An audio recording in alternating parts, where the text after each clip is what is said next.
Okay, so we'll give it a few minutes because I know we are expecting some guests. I did get some invitations out across my socials, so my Facebook, Instagram, LinkedIn, and I think we had something like 5 to 10 RSVPs. So we'll see if people show up. Of course, I'm recording, so we will make the recording accessible to people who are not able to make it today. I just heard from Linda Selheim from Epic Games and Steve Isaac. Steve said he might be able to make it. So hope that he can, and definitely want to make sure to share this with Linda. Once we're complete. But, yeah, how's everybody doing? Excellent. Digging the backgrounds, the project specific backgrounds. Pretty cool. I thought it was cute. I'm really excited about him. You guys look like you're in a lost garden. Right. Thank you, Josie. Oh, there's Steve. Hey, Steve, thanks for coming. This is Steve Isaacs from Epic Games, everyone. Thanks for having me, Eric. How's everybody? You're welcome. Good. So gonna give it just a few more minutes because we're expecting some more guests, Steve, but not too long. Maybe like another minute or two.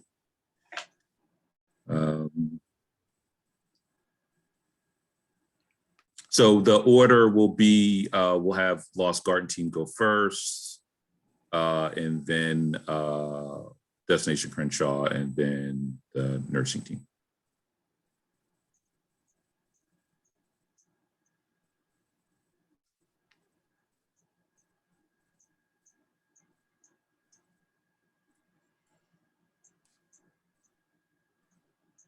So Steve, just to give you a little background, this is, again, this is the pilot program from the Mega Grant, and the college that we're working with for the pilot is Los Angeles City College, which is the community college in Los Angeles. It's like the centermost school.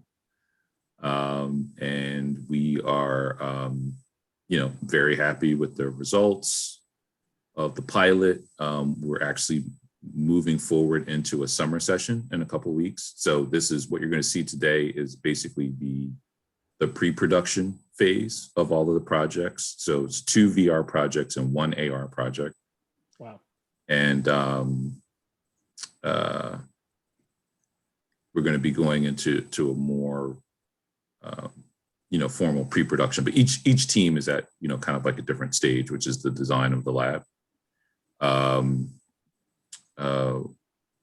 We're looking to expand some of the teams over the summer, some additional resources, bringing in some engineer. Most of the participants here are more artists and designers.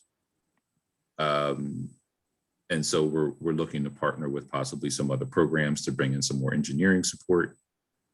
But a lot of these guys, well, I won't say a lot, but there are a few of the participants here that are actually taking on, some engineering and scripting efforts. Particularly the Lost Garden team was super excited about Unreal, and we were excited. They were excited. So I'm excited. Yeah, one of the coolest things is that I want to introduce you to Ignacio Farias. He's our Unreal specialist. And again, the way the laboratory works is it's a very lean methodology of training. So we only train the participants on the aspects of the technology that they need to learn to build the thing, right? And so the Lost Garden team had no experience in Unreal at all, and through working with Ignacio just a few hours a week, midway through the semester, so only what was the total number of weeks, Ignacio? Like 5 or 6 weeks, probably. Yeah, I think it was like a month and a half, like 2 months. Yeah, and a month and a half, they were able to get to a playable demo. That's awesome. Yeah. So I don't Cool. steal all their thunder because they're going to talk to you more about their Yeah. project in a few. If I could ask then, Ignacio, what's is your background in development? Yeah, I study game design. Wait, let me. I studied game design, and then I work in a game company for a minute, and then I decided to just work independently and develop my own virtual reality apps. Oh, Mostly great. focus on art and museums and stuff like that, like art galleries in VR.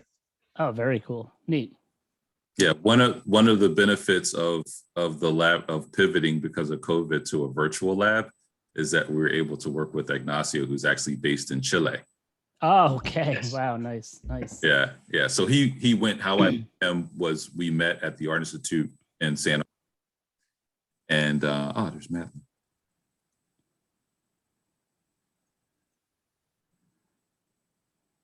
Hey, Madeline, welcome. This is Madeline Warren from Chapman University. Glad you could make it. We're just about to get started. Hey, Angela.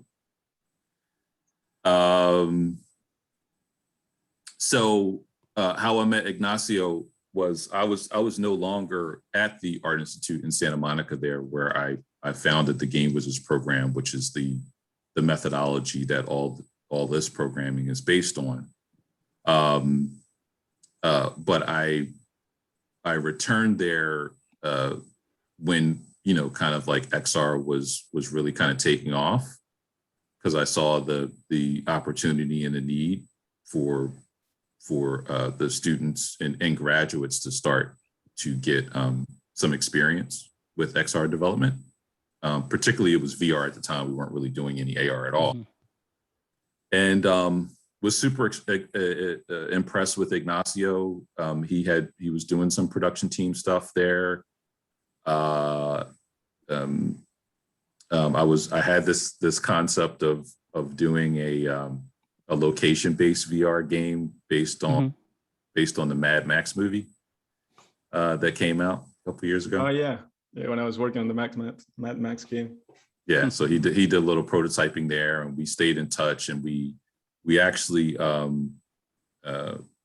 participated in the Facebook Oculus Launchpad project or program. And Ignacio was our primary developer on a piece there that was, you know, kind of like a VR animated short. So we stayed in touch, and, you know, he was the first person I thought of and bringing in to support this. And, you know, he's just been awesome. So really appreciate his great work. All right. So with that, a couple more introductions I have to make. One, Michael Klein. Michael Klein is our instructor liaison. So he is a faculty member and really instrumental in developing the curriculum at Los Angeles City College, as far as the media program and a new program that is a game art and design. So, you know, Michael, this is Stephen and Madeline. Hi, Stephen. Hi, Madeline. Nice to meet you. Yeah, we're launching a game art and design program in 2022, and it's going to be based on Unreal. Awesome. Which is also awesome. Music to my ears. Yeah. So I'd like to send you an email, Stephen, about hooking up our institution. Sure. Yeah, do you have, I'll just drop my email in the chat. Thanks. Ignacio, if you'd like to send me anything too, I'd be very interested in seeing some of the stuff that you've done. Great. Yeah, thanks. And also my longtime partner of 20 some years, Dr. Pete Markowitz. He's our CTO for the XR Wizards Lab. So he handles everything technical, and, you know, just my full-on partner in, you know, developing the curriculum and every aspect of the laboratory. I could not do this without him. Awesome. Thanks, Nice to Eric. meet you. I did want to say, guys, that even though it's true, I'm doing a lot of the CTO, my real expertise area is UX. So experience design, and that's something that we folded into the curriculum of this pre-production, possibly to a greater extent than sometimes it's done, because only some of the projects are games, actual games. And so we felt that they required a more app-like workflow. So we've added in kind of many of the UX ideas, personas, user stories, interaction diagrams, that sort of stuff. Yeah, so how this is very different than other XR development programs is that you know, a lot of those presuppose that you have some, you know, kind of game engine experience, and typically will thrust you right into, you know, a building or an architectural environment.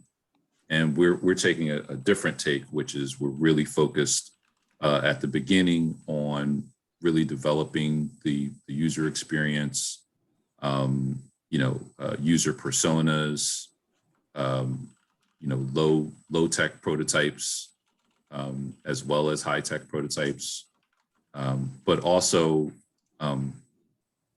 again, the laboratory, the design of the laboratory is that we support the teams based on what their own interests are in terms of their skill development, and also like at the pace that they are interested in working. So it's the real intention here is to be the ultimate support for anybody who wants to make great XR experience. So with that, let's go forward with each team. So you're going to see the 3 teams. And again, what they're going to be presenting is basically their pitch for their project, and then some form of prototype. Again, it might be a low tech in terms of like, you know, storyboards. It might be a, you know, what we call Wizard of Oz. So kind of like a video version of what their app is, on up to a high tech prototype, which would be actually in game engine and playable demo. So with that, Lost Garden team, take it away. Thank you. Hi, everybody. I'm going to attempt to share my screen. If somebody could let me know if it's successful. Let me see. It should be now. Can anybody see that? Black screen? Yep. Beautiful. See it. Okay.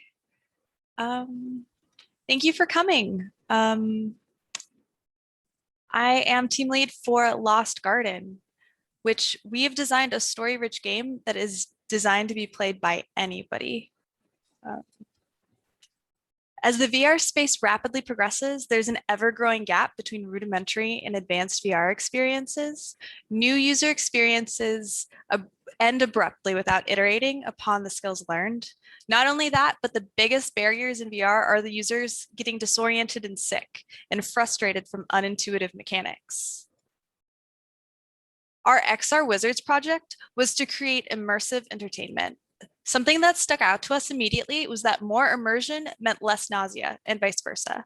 So fulfilling the requirements of making immersive VR entertainment should automatically include and prioritize overcoming the barriers that make our user nauseous. We have fulfilled that and evolved that concept into something more. Lost Garden is a story-driven puzzle game with reimagined platform-based locomotion, intuitive gameplay, sensory stimulation, and visual comfort integrated into every single moment of gameplay, so as to address both the physical and psychological causes of VR discomfort. We are using the power of immersion in VR to create a game that is accessible to everyone. And to properly do that, we took the most unexperienced and fringe of our target demographic and made sure that they would be able to play. Meet our extreme user case, Susan. Susan is a 52-year-old dental treatment coordinator. Last Christmas, her daughter bought her and her husband matching Quest 2s to give them the ability to explore without leaving the house in a COVID-filled world. Susan doesn't like complicated, finicky products. She hates when software doesn't do what it's advertised to do. And she can't figure out how to use a PS4 controller. When she gets off work, she picks up her grandson from school, takes a short stroll around the block playing Pokemon Go. They get home, they watch National Geographic, and they marvel at all the beautiful, strange places in the world. So how do we appeal to Susan? How do we get her to want to play Lost Garden? First, we make her invested in the game. Our vision for Lost Garden is about creating that sense of aesthetic, adventurous escapism. That sense of wonder shouldn't be limited to the National Geographic Channel. We want Susan to be able to experience it in first person. We want the feel of iconic franchises such as Tomb Raider and Indiana Jones, which have inspired a series of successful games, movies, and even gotten an amusement park ride. A love of exploration and discovery transcends age, gender, and life experiences. So like the love for these adventure games is ubiquitous, the entirety of Lost Garden is designed to be allowed anyone to play, even Susan. We've all watched a movie that immerses us so deeply, it makes the world around us disappear for its entirety. Lost Garden is utilizing that psychological effect of excellent storytelling to become the foundation for immersing our user. Lost Garden is firmly a game, but it is not just about progressing through a temple on a platform. Lost Garden is about exploring the unknown, saving a lost civilization, revolutionary discovery, and finding peace with tragedy. It's about finding a beautiful, unique space that you can't find in the everyday world. As a bonus, that emotional investment and immersive story is used to counterbalance our admittedly simple and beginner-friendly mechanics. For example, the reimagined user-friendly platform we've created. That brings us to the second point. We need to make Lost Garden physically comfortable for Susan to play while keeping gameplay interesting. As this game is based on exploring a mysterious temple, we needed locomotion that didn't make our user sick. Smooth locomotion was not an option, as it gives new VR users nausea by incongruence with their inner ear. In contrast, movement via platforms is proven to keep a user comfortable. The psychological problem that continually arises is players constrained to a platform get bored. So we are rethinking the platform, not only as an object to get you from point A to point B, but as an integral part of gameplay. We're having the platform itself be an interactable and using it both as a tool to solve puzzles that you're presented with, but also be the puzzle itself. We're keeping the visuals of the platform dynamic. In the beginning, you remain on a simple railed platform to orient yourself with the movement mechanics, but with further gameplay, your platform changes. You transfer onto a boat and row through a canal. You enter a gondola and pull a rope to get yourself across a chasm. Psychologically, that keeps the player's surroundings dynamic. Physically, it fulfills the same level of comfort to the inner ear as the simple platform the user starts out on. The only time you leave the platform is a few brief steps to step onto another platform.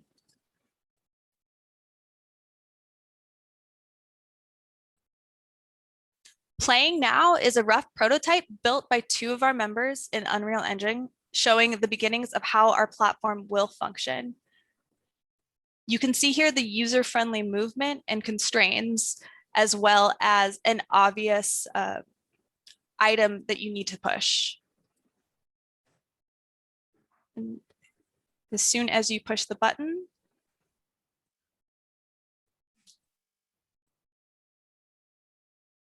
the platform is activated and moves at a user-friendly speed towards the next location. As we approach the next location, you can actually see the next platform coming up right here. There's going to be a transformation from this platform onto the platform that actually has a pulley on it.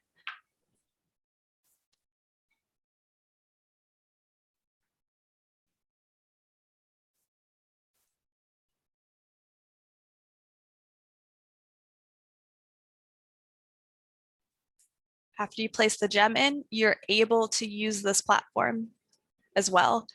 And the user uses the pulley to hoist themselves up. Platforms are going to be comprised of mechanics such as these. These mechanics must be simple. They must be intuitive because the inability to complete tasks jars the users out of their VR spaces and will ruin immersion.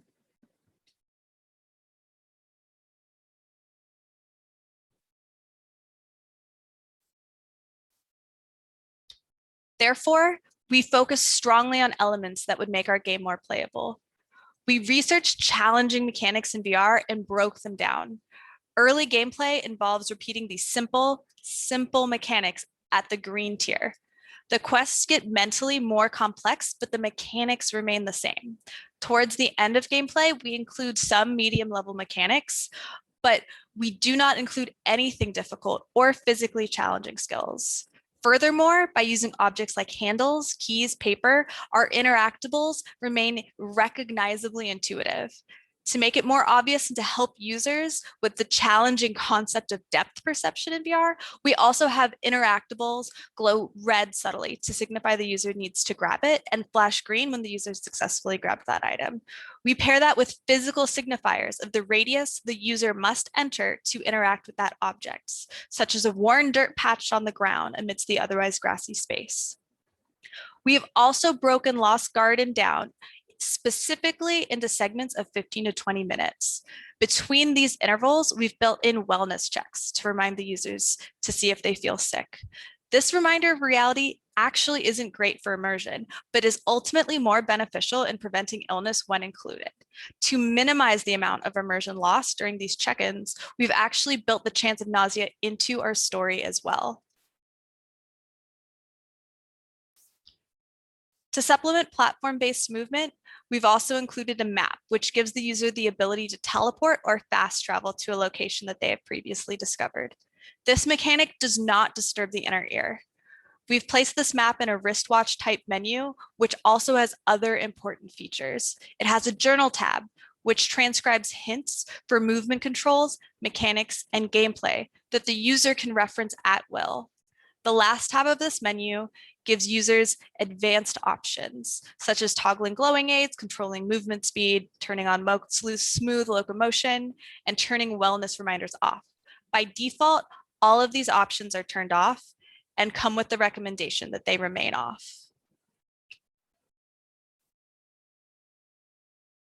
Fourth, we have to make every layer of our game thorough. So we've taken careful consideration into sound design. It helps us connect with our environment, and it does so much in a VR space to aid immersion. It'll be used to guide the user's attention and reinforce that the user is properly interacting with the environment. It'll give hints to solve puzzles and progress quests. And more than that, sound in VR stimulates the user in a unique way. Often, color in games is also considered an artistic choice and is an afterthought. But in VR, visual eye strain caused by environments that are too bold, bright, and cool toned have a huge impact on the user's nausea. Because of that, we've purposely chosen a warm color palette to reduce that eye strain. Haptics are also going to be used to reinforce that the user is successfully holding or interacting with something. They've been shown to significantly increase the user's immersion as well. Doors opening and closing, keys turning in keyholes, pulling objects will all be paired with haptics. At week 1, we promised we'd have a rudimentary prototype and a solid concept as a foundation. And I'm really proud to say that we've solidly accomplished these goals and will continue to surpass expectations. Once again, my name is May Bradley. I worked on user experience, mechanic design, our animations, and storyboarding.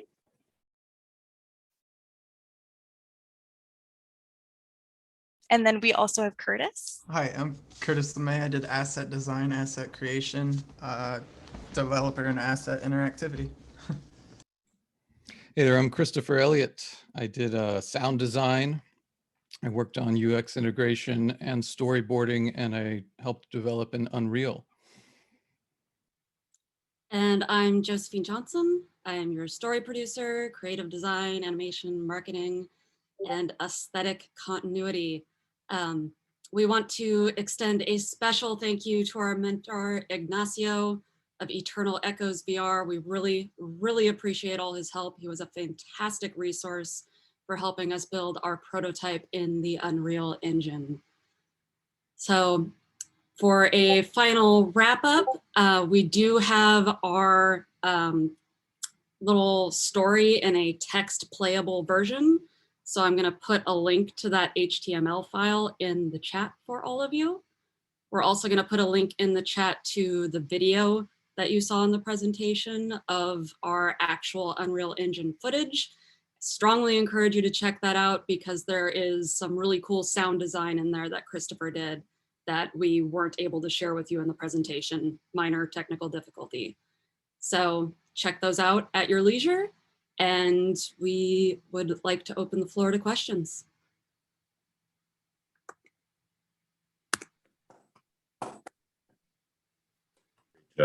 Excellent, guys. Any questions from anyone?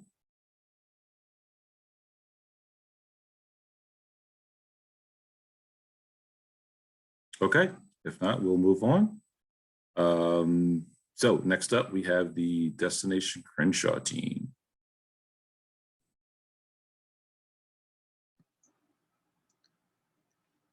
Hello, I'm Jennifer, and I'm co-lead with Danny on the Destination Crenshaw. We have, let me share screen. We have also a presentation. I'm going to be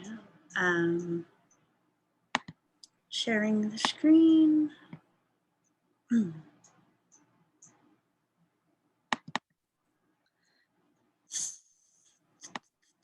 Are you able to see the screen share? Yep, we can see it. Okay, great. We are Destination Crenshaw, and we're developing an AR art game that is will be coinciding with the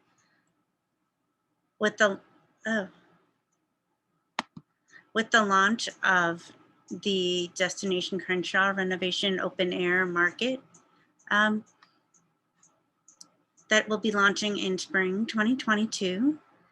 And we want to make the biggest impact possible. Traditional art museums have noticed a steady decline in attendance over the past 2 decades.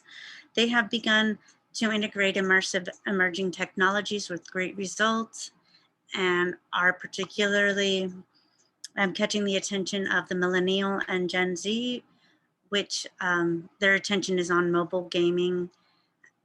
And we're hoping to have the opportunity to incorporate both. So we've created a Pokemon Go style AR game to promote and engage the public in Destination Crenshaw installation. The base of the gameplay on a proven set of mechanics. We have created a concept based on the board game Fresco. So we present the Destination Crenshaw AR art game. And who are the users? The users range from 12 years old to 26 years old, but it skews towards the younger end, the 12 to 16-year-olds. Our user journey will begin with creating an account and getting oriented on the basic gameplay and goals. The user will receive a brief explanation of Destination Crenshaw's importance and starter pack of items. Users will learn of each node, location, and will show the necessity of building a community within the app. The user will decide which guide they want to bring along on their journey. Nipsey Hussle, Biddy Mason, Paul Revere Williams, which are all the nodes that are located in the actual Destination Crenshaw Renovation Open Air Market. And each node is associated with a metro stop at Slauson, 54th, 50th, or 46th. So we'll be incorporating our AR game with these nodes. Users will play and they will, depending on which mural the player is closest to, they will be able to unlock their first puzzle piece for free. Players will have to use a set amount of paints that will unlock more puzzle pieces. So each puzzle piece is associated with paint colors and you'll be able to unlock them. Unlocking nodes won't be a linear progression. Players will have the option of which node to fully complete first or slowly build each of them up.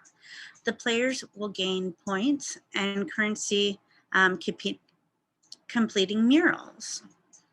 So here's an example of a mural being fully unlocked. The puzzle pieces will be obviously covered up until the player has unlocked them using paints or trading with other players.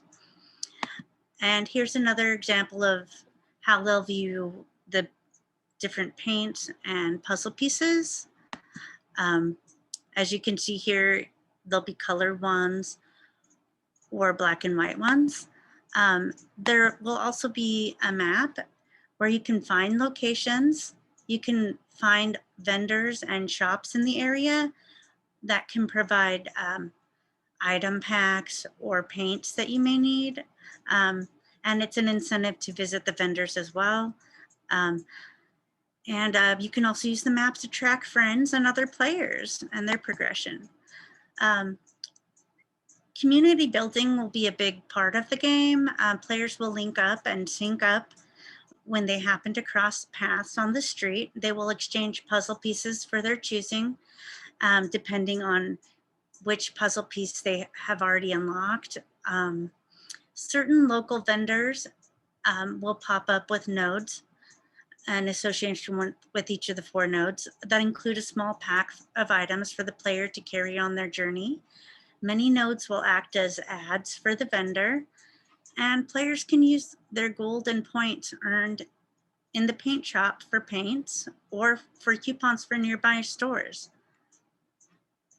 The history and completion nodes that are completed will become fully accessible to the player. Complete a 3D rendering of the mural within AR. The player will have their time ranked up with other users, and players will have access to community murals and artworks upon completion. We're hoping to do this using Snapchat Lens Studio, the technology that powered most successful commercial example of augmented reality has been made available to everyone through Snapchat Lens platform. So Pokemon Go, in its first year of 2016, it had more downloads in the first week than any other game in history. After a slump in 2017, Pokemon Go has now grown in popularity each year since the slump. And in 2021, it currently has over 150 million monthly active users. In 2020, Pokemon Go reached its 1.1 billion cumulative downloads. The United States accounted for 19% of the Pokemon Go downloads in 2019, followed by Brazil at 10% and India at 6%, according to Sensor Tower. It is still currently generating revenue. Google Play accounted for 54% of Pokemon Go at 482 million in 2019, and iOS revenue came in at 412 million. Today, according to Sensor Tower, the average daily revenue is around 4 million per day. So that's still pretty big. Our business model is free to play with microtransactions, advertising through local businesses to spur economic growth in the region. So we are really trying to engage the community, and our marketing sales will create content about the creation of the app and offer on Twitch and YouTube. And hopefully we're possibly wanting to market in conjunction with the Destination Crenshaw Open Air Museum and a renovation launch that's projected for spring 2022, and possibly have a promotion at the launch. And again, our biggest competition currently is Niantic's Pokemon Go, and it's 4 years in and it's still going strong. Even in 2020, it nearly replicated its first year's earnings. The status and timeline currently, we're in the research and development phase, hoping to coincide again with the launch of Destination Crenshaw Open Air Museum projected for spring 2022. And our team members are me, Jennifer, Danny Friel, Rami Elgazar, Angela Claros, and Marina Kazakova Pedro Lopez. Guys, anything you'd like to add?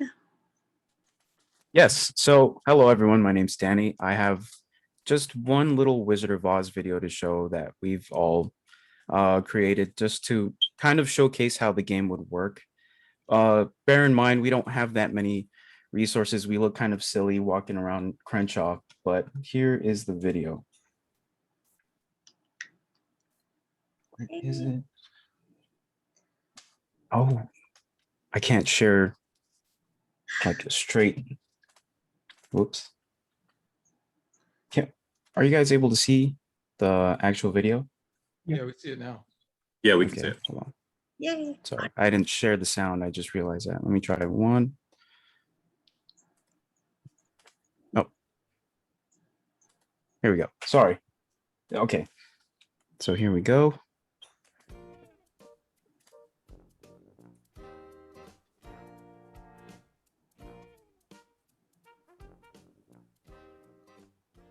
Here's a node. How many pieces do I need left to complete it? Damn, I still got a long way to go. Yeah, I'm almost done with the entire mural. You're almost done? I'm new to the game. How can I get more puzzle pieces? Well, we can share one puzzle piece with each other through LinkUp. You have a puzzle piece that I don't have? Oh hey, we linked up in the game. Let me see what you have and we can share pieces. You got the final piece I need. Pick any of the pieces you don't have that I have, and we'll both benefit from it. I'll even let you know about some good locations that give out good item packs to make it easier for you. Sounds like a deal. I'll take this piece. So how else can I speed up the process of this game? How do I get more paints? Well, remember when I said that I was going to show you different locations that I'll hand out packs to make it easier for you? Follow me and I'll show you. So when we come across a node with the app, we can tap the icon to open up a small pack of items that'll give us a boost like paints for completing puzzles, or puzzle piece fragments that can ultimately combine with the paints in order to make a full puzzle piece. Instead of having to use more paints to make one, you have some paints that way. Sounds great, but how can these give out items for us? These local shops are pretty popular within the area, and it's great to learn about the locale through foods, goods, and other services that they provide. We essentially get a glimpse of the culture that surrounds Crenshaw. That's nice. So what happens when I complete a mural? After obtaining the puzzle piece needed for said mural, you get a nice in-depth AR view of the mural with your phone. It's like looking at it with 3D glasses, but there's more volume and some movement in there. What if I run out of paints? What can I do to stay in the game? You could either decide to buy a pack of paints from the game shop, or have a stroll along Crenshaw and come across the local nodes that provide little packs of goods. Luckily, there's always a daily reward that progressively gets bigger the more you play. Are there any other alternatives instead of having to spend money? Well, most of the time you can collect more goods from the nodes along Crenshaw, but when someone completes a mural, it leaves behind a player icon that provides other users a different pack of items, kind of like giving back to the community. Wow, that's oddly generous of them. Oh, we finished? Yeah. Action.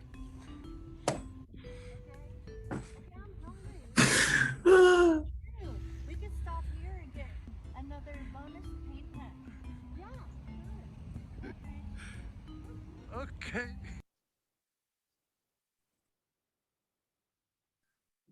Yay! So yeah, that was a little demonstration we had. Excellent. That was great, guys. Great work. Yeah, for the people who haven't been here for the whole course, one of the concepts we introduced them to as part of this sort of UX style thinking is doing low resolution prototypes.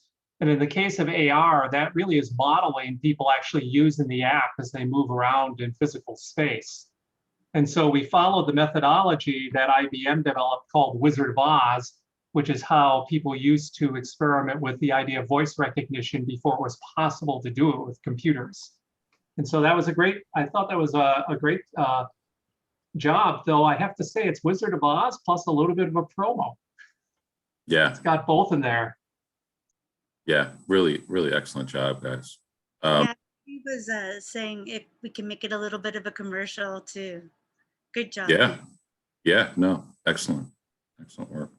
Yeah, I got a really clear idea of how it works. And again, for our guests, in one of our sessions, so one of the primary things that we do in our main meeting every week is we actually have guest speakers come in, anywhere from people who are, in our contacts who work in the industry at various levels, designers, we have a very strong focus on UI UX because we believe that that's the biggest challenge in XR in these stages. But we also have representatives like Micah Jackson, who is in charge of partnerships at Snapchat.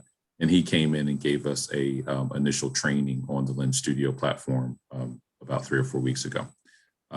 So we're definitely excited about continuing to develop that relationship, and super excited about the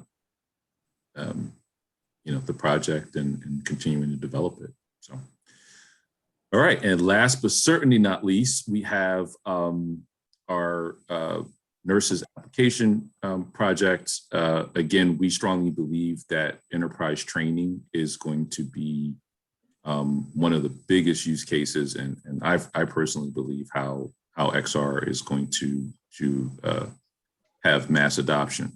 And so we have the nurses application team. So there's a nurses training app, and take it away.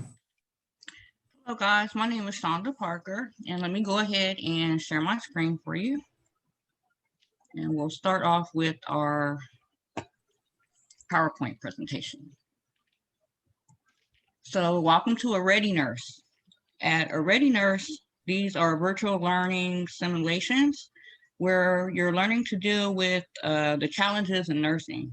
And it's one virtual reality simulation at a time. And our focus is learn the process and learn the patient.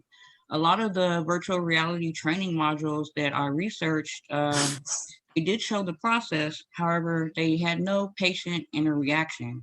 And this was one of the biggest challenges with nursing students, clinicals, having time to do classes. The dropout rate for nurses or nursing students are very, very high.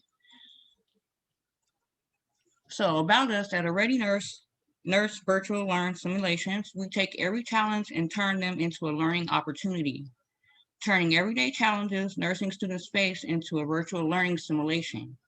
Nurses can learn by the surprise element of complications arising. Nurses can learn better to deal with the element of surprise and handle emergencies that arise in a more time-efficient manner, allowing quicker actions to be taken, being more familiar with their nursing reactions to patients. The problem is the confidence in them learning opposed to what they know from experience. There's a very high dropout rate, and that's a global concern. The cost of nursing school is very high. Trusting that you know that you gain the knowledge and you know how. And there's little to no margins for errors in nursing in the medical field. So the solution to this is a virtual reality simulated learning environment that focuses on surprise challenges arising when the nurse students would least expect it. The unique thing is we are unique in the fact that our simulations mainly focus on how to deal with complications that nurses may not deal with daily. We are the first nurse training VR simulation that adds the surprise complication for the nurse to react to. So train using a Ready Nurse simulations and have the benefit of knowing how to deal with emergencies during simple medical procedures. Other benefits include they have the ability to repeat these simulations, they're able to learn at their own pace, and choosing the severity of the complications that arise. So in summary, at a Ready Nurse VR training, we want to take the virtual nurse training to a more realistic level. Don't just learn the medical process, learn how to deal with that patient and their reactions, and be a Ready Nurse today. Take the learning process to a whole new level, practice your education in a virtual reality setting, repeat the process, and be better prepared. Be a Ready Nurse. Now let me go ahead and show you the first module that I worked on is something that nurses have, nursing students have a very, very, very difficult time, which is IV insertion. So for this storyboard, it's going to go through the user's experience in this particular module, which is IV insertion. The nurse will need to perform multiple steps to complete the task of inserting an IV into a patient. When the task is done correctly, they'll get a green check mark, and the nurse will be allowed to proceed. When the task is done incorrectly, a huge red X will be displayed. Oh, I'm sorry, Shonda. You're still showing the PowerPoint. I don't know if you should. If you're. Oh, I'm sorry. Yep. How do I? Let me see. Sorry about that. You might have to stop sharing and then start again. Oh, okay. I apologize, guys. No, no problem. Let me do this again.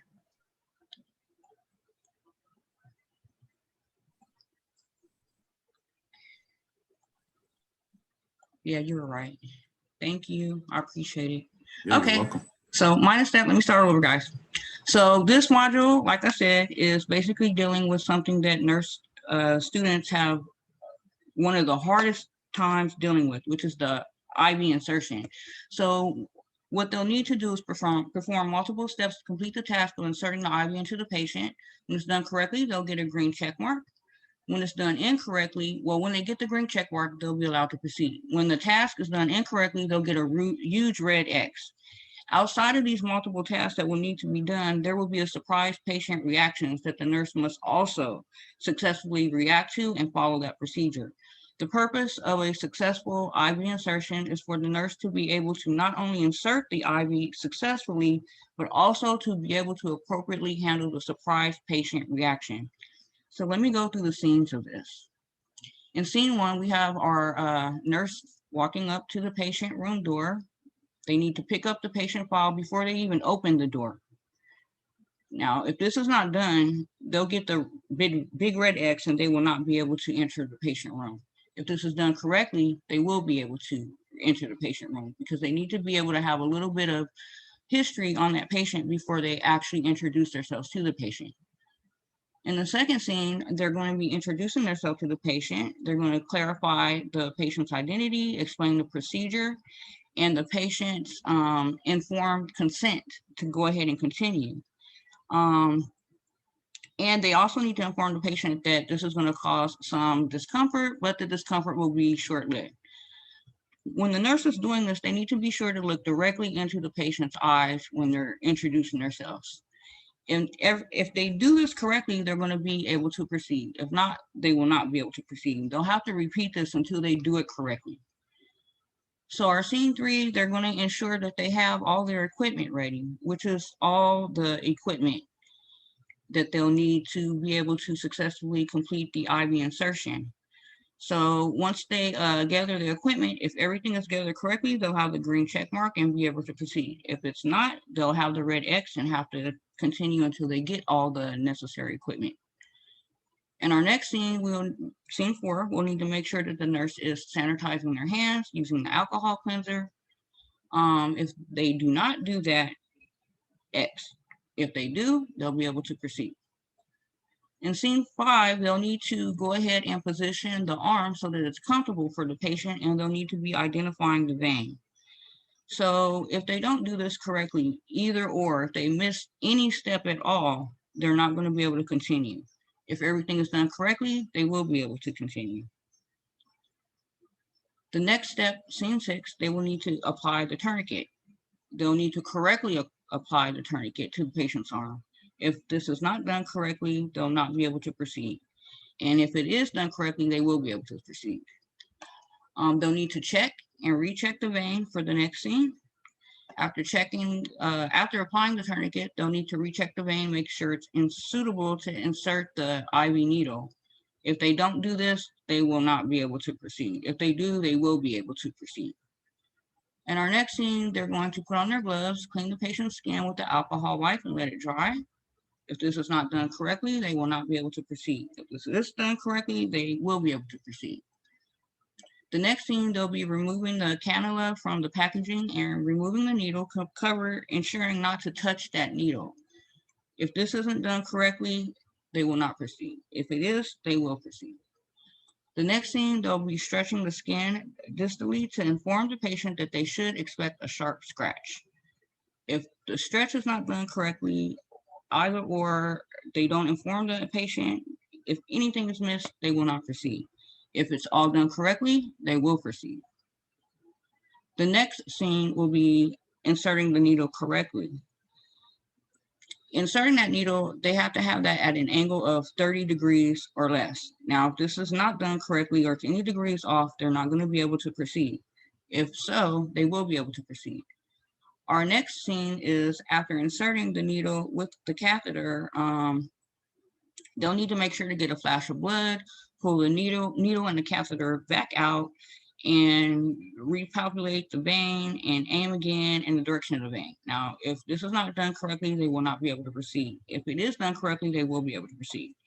If for any reason the nurse happens to miss the vein, they'll need to apologize first and foremost to the patient, explain why they missed the vein, and they have to try again, but they need to get consent to try again, and they'll need to repeat the IV insertion steps that we've seen above. If they don't do this, they won't be able to proceed. If they do, they will be able to proceed. The next thing we have is removing the needle and inserting the tubing. So basically, those are the steps that need to be done for that. If it's done wrong, they won't be able to proceed. If it's done correctly, they will be able to proceed. After that, they will need to secure the IV. And if that's done correctly, the steps are there. If that's done correctly, they'll be able to proceed. If not, they will not be able to proceed. So a couple of the interactions, one reaction I wanted to put in is a patient actually slapping a nurse, but I couldn't quite find an image for that. So I put in these two. So we have our patient here that's terrified of needles, which is something that they run into quite often.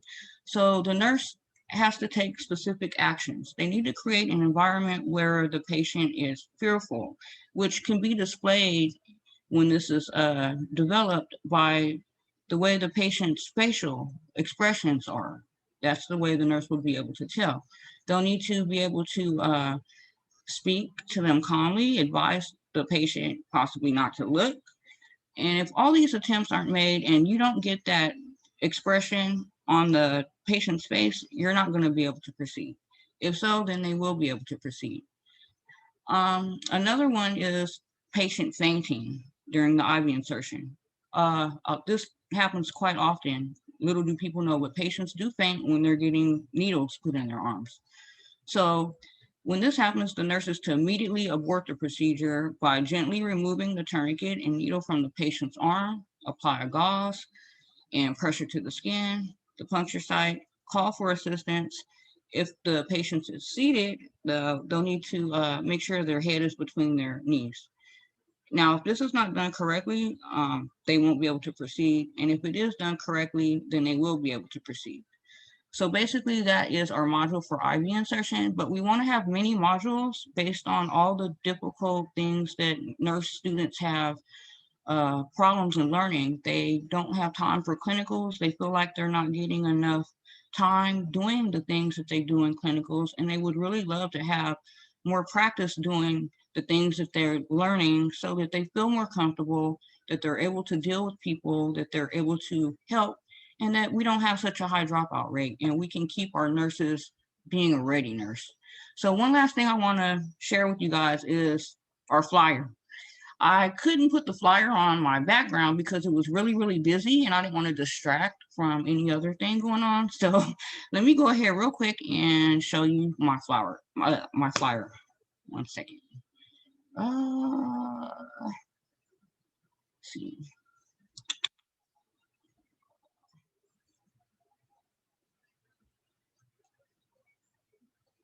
Okay, can you guys see this? No. No? Okay, hold on. Let me do this again. Can you see now? No, you still need to share. Okay. Oh, here it is. Sorry about that. There you Okay. go. So basically this is a Ready Nurse. It's the virtual reality learning experience, and our focus is learn the process and the patient. No other VR experience for nurse training is doing that right now. You guys can go ahead and check it out. I've done a lot of research, hours. They don't have that. So this is basically the flyer that we have for this. So thank you guys for all taking the time to listen, and hopefully I can have a prototype. Any questions? Great job, Shonda. Thank you. Excellent, excellent. I just want to acknowledge Shonda. She, definitely had, I think, one of the most challenging as far as like process and research, and she's pretty much been holding the project down, like pretty much doing all the heavy lifting on her own. We're going to do our very best to, get her some more support as far as a team as we go into production. But she's done an amazing job, as all the teams. I'm just, again, with just like really 2 months of production, pretty much everyone here did not have any previous AR or VR development experience. They've learned a ton.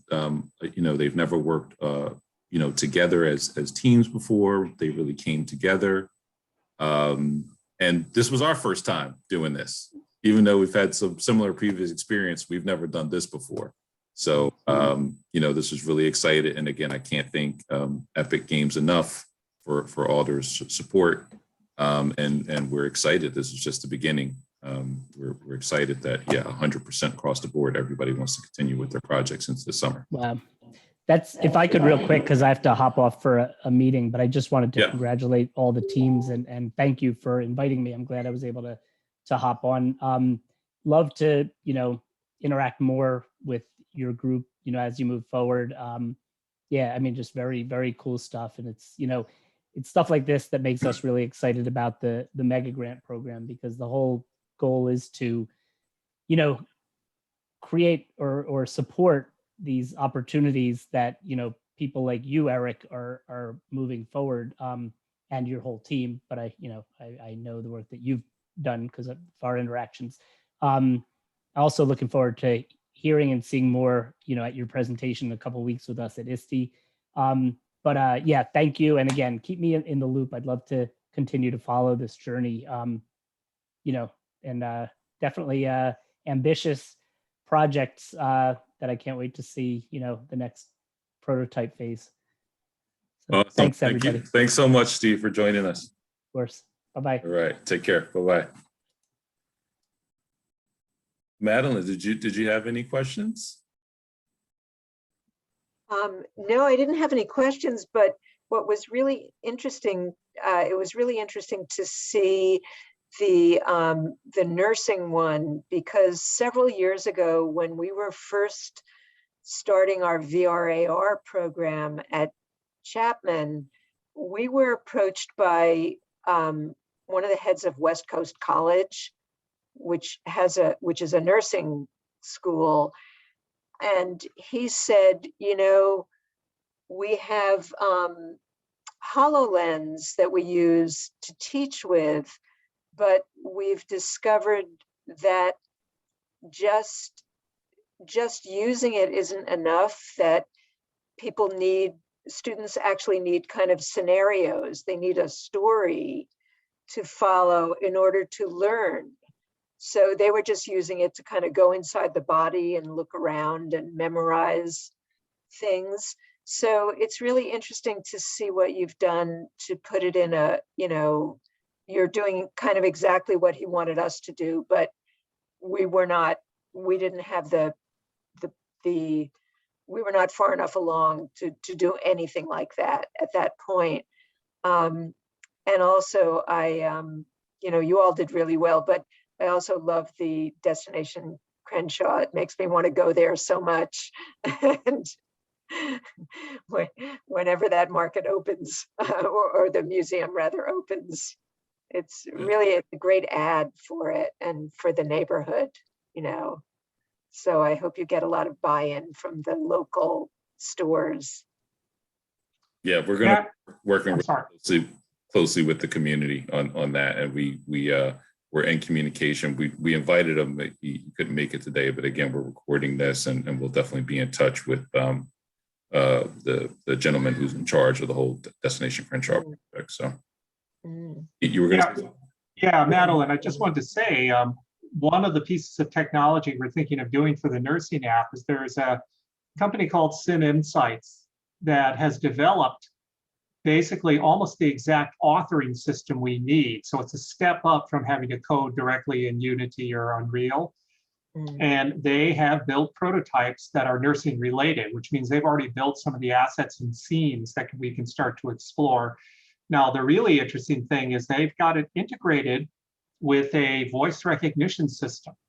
So the discussion about surprises when the patients say things, they actually have a module that allows, like, let's say you can have a character say something like, "Ow, that really hurts." And then there's only a range of possibilities, and the AI can actually pick it up. It can discriminate, you know, a large variety of correct responses versus incorrect. And so that's one of the things we want to try to leverage in that project, is not just the fact that they have an authoring environment, but they actually have a cloud-based voice recognition AI that could be paired with that for training. That's fantastic.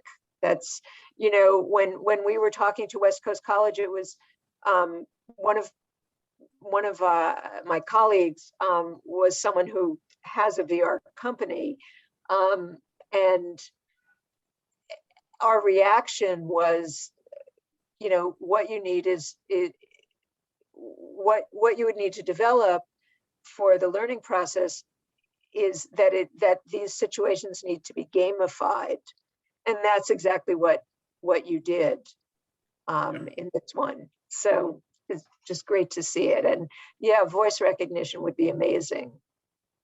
Yeah, conversational artificial intelligence built into the platform. So yeah, definitely going to be, you know, reaching out to the CEO of Sim Insights, and I have a feeling he's going to be very excited, you know, to hear about what we're working on here, and you know, like I said, get that support to build on all the great work that Shonda and her team have developed so far.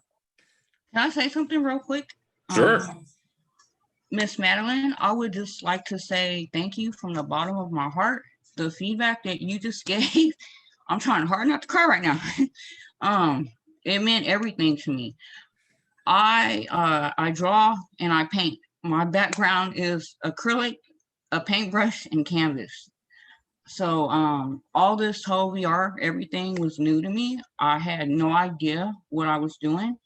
Many times I doubted myself, and everyone in the class, Eric, Pete, Professor Klein, kept reassuring me that, no, you're doing good. But for some reason, I didn't believe them.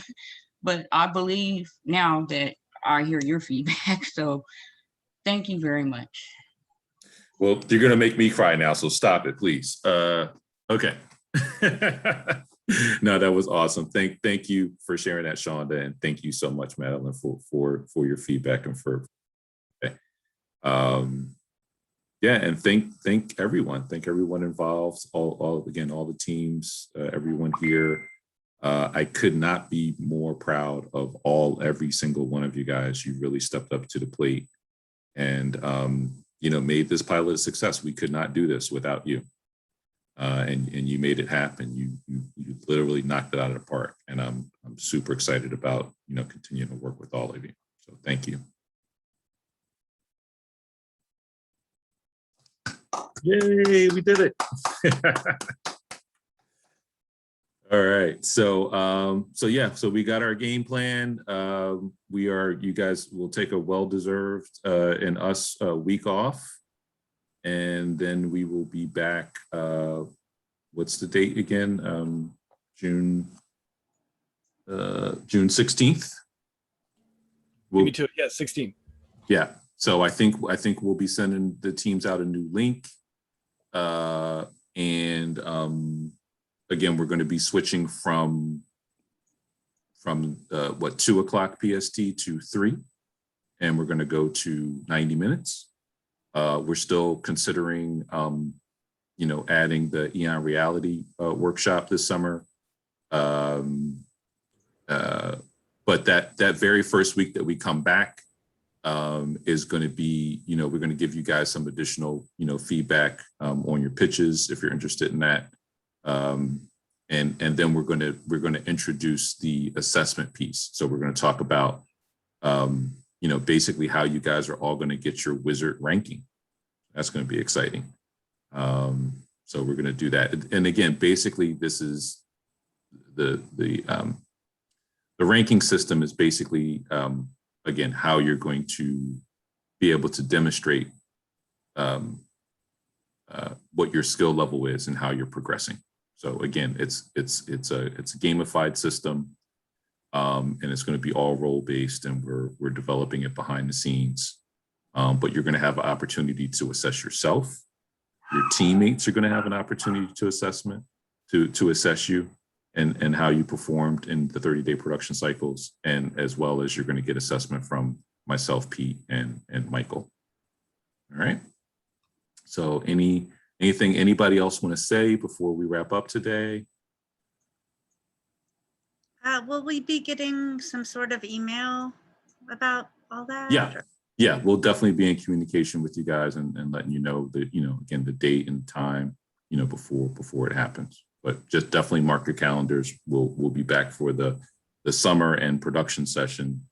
Like I said, on the 16th at 3 o'clock PST. Okay. I would just like to throw in administratively, if your email is changing from your student email, please send Pete, Eric, and I an update so that we can keep you on the email list. Excellent work, everybody. You blew way past my expectations for this. It's been amazing seeing this development. Just good job. Yeah, great job, guys. And again, if you guys have any kind of special, like questions or concerns, you guys have, me, Pete, and Michael's email addresses, so you can reach out to us. We're available to you. But I suggest you guys take a good week off. You guys worked really hard. You guys did amazing, and take a little break before we get back, because when we come back, this is where the rubber really hits the road and we actually start building these things for the most part. So. All right, everyone. Thank you so much. See you soon. Thank you. Bye, guys. Bye-bye.